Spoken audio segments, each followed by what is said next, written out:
చాలా పవర్ ఉంది నాగేంద్ర స్వామి చెట్టు.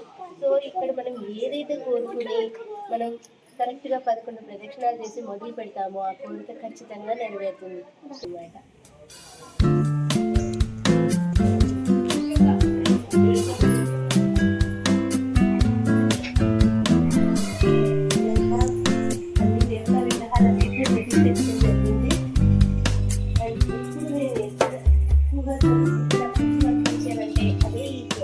సో ఈ గుళ్ళో ఈ ప్లేస్ నా favourite place.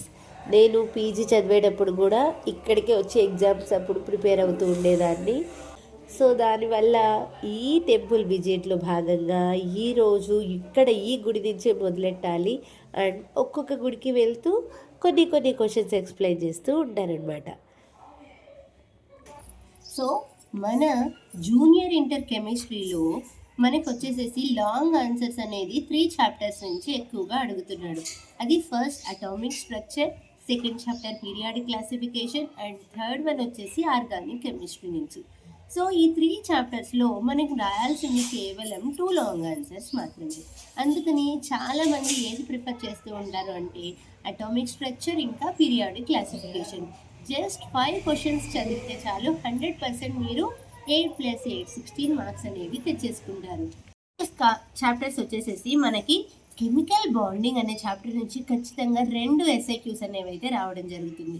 And then next states of matter నుంచి 1 SIQ, stoichiometry 1 SIQ and next వచ్చేసేసి పీ బ్లాక్ ఎలిమెంట్స్లో మనకి బోరాన్ ఫ్యామిలీ నుంచి అయితే క్వశ్చన్ ఎక్కువగా అడుగుతుంటాడు.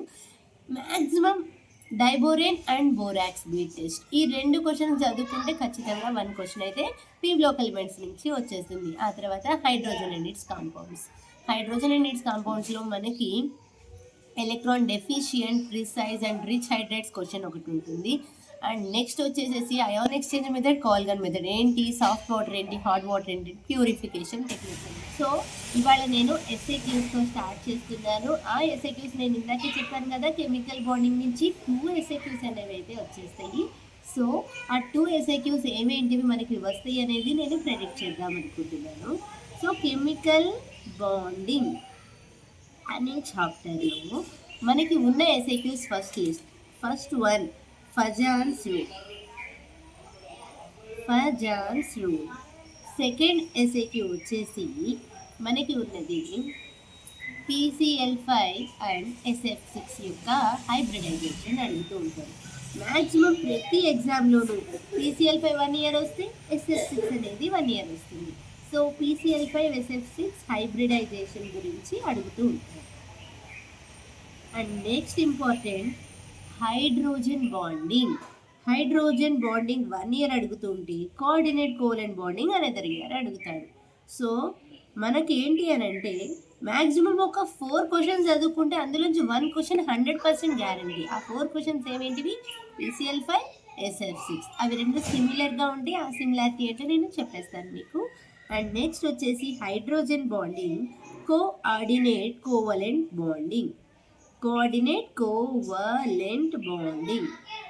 సో ఇవాళ రోజున మనం చెప్పుకునే క్వశ్చన్ ఏంటి అంటే కోఆర్డినేట్ కోవలెంట్ బాండింగ్ గురించి ఎక్స్ప్లెయిన్ చేస్తాం. So coordinate covalent bond, it is covalent bond formed by sharing of 2 electrons donated by one of the bonded atoms. అంటే ఇక్కడ మనకి ఎలక్ట్రాన్ రిచ్ కాంపౌండ్ ఒకటి ఉంటుంది, డెఫిషియంట్ ఉంటుంది.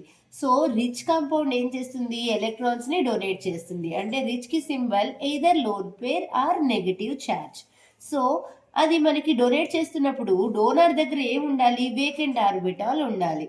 సో డొనేట్ చేసేదాన్ని ఏమంటాం, the atom which donates the electron pair is called donor atom and the other atom which accepts the electron pair is called acceptor atom. The donor atom must be having 1 or 2 lone pairs of electrons, while the acceptor atom has vacant orbital. Clear? So ikkada varaku manaki clarity vachesindi kada. And the coordinate bond is represented by an arrow mark from donor to acceptor. అదే నేను చెప్తున్నాను, అంటే donate చేసే దాని దగ్గర నుంచి accept చేసేదానికి ఇలా యారో మార్క్ అనేది ఉంటుంది. సో ఎగ్జాంపుల్ అయితే మనం కన్సిడర్ చేసుకుంటున్నాం, అదే అమ్మోనియాని ఎసిడిక్ మీడియం, ఎనీ ఎసిడిక్ మీడియంతో రియాక్షన్ చేస్తున్నాం అంటే ఏం జరుగుతుంది, అమ్మోనియా దగ్గర 1 లోన్ పేర్ ఆఫ్ ఎలక్ట్రాన్స్ ఉన్నాయి, H+ అంటే వేకెంట్ ఆర్బిటాల్. సో ఈ H+ అనేది ఈ లోన్ పేర్ మీదకి వచ్చినప్పుడు నైట్రోజన్ దాని లోన్ పేర్ని దీనికి డొనేట్ చేసింది, ఇలా arrow mark, donor to acceptor. అప్పుడు నైట్రోజన్ దానికి ఎలక్ట్రాన్స్ని ఇచ్చేయడం వల్ల మనకి నైట్రోజన్కి పాజిటివ్ ఛార్జ్ వచ్చింది. అలా జనరేట్ అయిందే మనకి ఏంటి అంటే అమ్మోనియం అయాన్. సో ఇంకో ఎగ్జాంపుల్ కనుక తీసుకుంటే అదే వాటర్ని H+తో రియాక్షన్ చేస్తే మనకి వచ్చింది H3O+. క్లియర్, దీన్నే అంటాం hydronium ion. So ammonium ion, hydronium ion అనేవి కోఆర్డినేట్ కోవలెంట్ బాండ్స్కి ఎగ్జాంపుల్స్గా చెప్పుకోవచ్చు. డోనార్ టు యాక్సెప్టర్, ఇలా ఉంటుంది arrow mark. Clear, that's it. So coordinate covalent bond అనగానే మీరు జస్ట్ ఈ పాయింట్స్ రాసి ఆ 2 ఎగ్జాంపుల్స్ ఎక్స్ప్లెయిన్ చేస్తే అయిపోతుంది.